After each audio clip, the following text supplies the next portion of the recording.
Welcome to THG Week Rewind, Episode 7. Let's rewind the week. The week began with doctors protesting the brutal rape and murder of a 31-year-old trainee doctor at Kolkata's THG Urdu Medical College on 8th August. The horrific rape and murder led to nationwide protests by students and doctors. The case was transferred to CBI on the orders of Calcutta High Court. On the eve of Independence Day, thousands of women from young to old stormed the streets of Kolkata to protest. At around the same time, a mob entered the THG Urdu Medical College premises and attacked protesting doctors and patients, raising suspicions among many. Adding to the complexity of the matter, the parents of the victim gave names of doctors and interns alleging their involvement in the rape and murder of their daughter.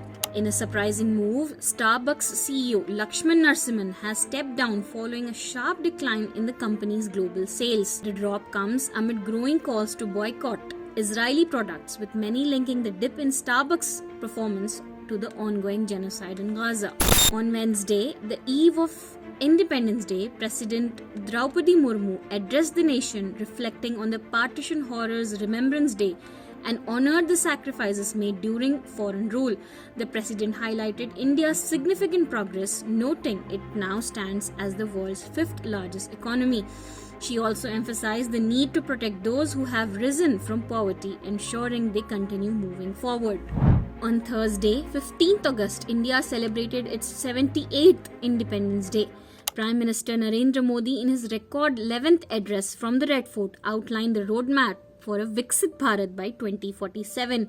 He pushed for a uniform civil code, framing it as a secular civil code, ensuring equality for all.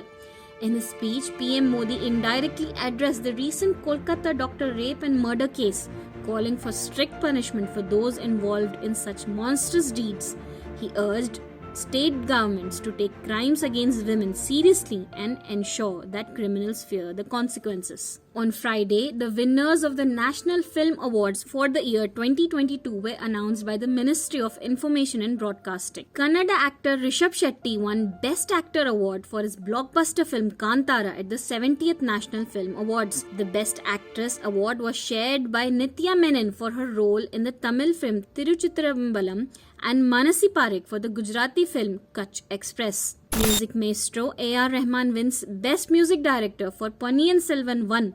Rahman becomes the first music director to win 7 national awards. On Saturday, Indian wrestler Vinesh Phogat returned home after her heartbreaking disqualification from the Paris Olympics due to being overweight by just 100 grams. Despite India's appeal to CAS for a silver medal, the decision did not go in her favor.